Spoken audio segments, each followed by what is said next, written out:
Exodus chapter 39, the priestly garments. From the blue, purple, and scarlet yarn, they made woven garments for ministering in the sanctuary. They also made sacred garments for Aaron, as the Lord commanded Moses. The ephod. They made the ephod of gold, and of blue, purple, and scarlet yarn, and of finely twisted linen. They hammered out thin sheets of gold, and cut strands to be worked into the blue, purple, and scarlet yarn, and fine linen, the work of skilled hands. They made shoulder pieces for the ephod, which were attached to two of its corners, so it could be fastened. Its skillfully woven waistband was like it, of one piece with the ephod, and made with gold, and with blue, purple, and scarlet yarn, and with finely twisted linen, as the Lord commanded Moses. They mounted the onyx stones in gold filigree settings, and engraved them like a seal, with the names of the sons of Israel. Then they fastened them on the shoulder pieces of the ephod as memorial stones for the sons of Israel, as the Lord commanded Moses. The breastpiece.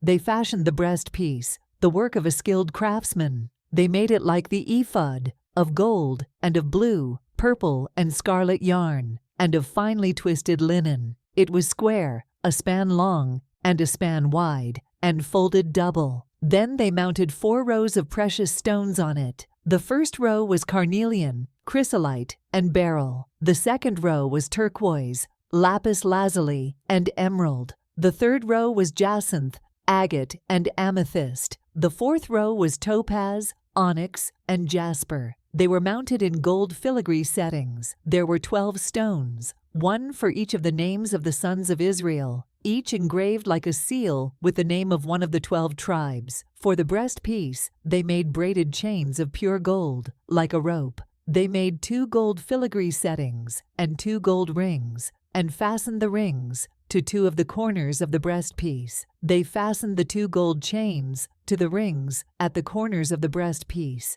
and the other ends of the chains to the 2 settings, attaching them to the shoulder pieces of the ephod at the front. They made 2 gold rings and attached them to the other 2 corners of the breastpiece on the inside edge next to the ephod. Then they made 2 more gold rings and attached them to the bottom of the shoulder pieces on the front of the ephod, close to the seam, just above the waistband of the ephod. They tied the rings of the breastpiece to the rings of the ephod with blue cord, connecting it to the waistband, so that the breastpiece would not swing out from the ephod, as the Lord commanded Moses. Other priestly garments. They made the robe of the ephod entirely of blue cloth, the work of a weaver, with an opening in the center of the robe, like the opening of a collar, and a band around this opening, so that it would not tear. They made pomegranates of blue, purple, and scarlet yarn, and finely twisted linen around the hem of the robe. And they made bells of pure gold, and attached them around the hem between the pomegranates. The bells and pomegranates alternated around the hem of the robe to be worn for ministering, as the Lord commanded Moses.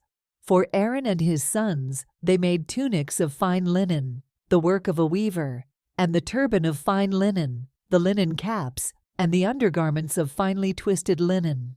The sash was made of finely twisted linen and blue, purple, and scarlet yarn, the work of an embroiderer, as the Lord commanded Moses. They made the plate, the sacred emblem, out of pure gold, and engraved on it, like an inscription on a seal, "Holy to the Lord." Then they fastened a blue cord to it to attach it to the turban, as the Lord commanded Moses. Moses inspects the tabernacle. So all the work on the tabernacle, the tent of meeting, was completed. The Israelites did everything just as the Lord commanded Moses.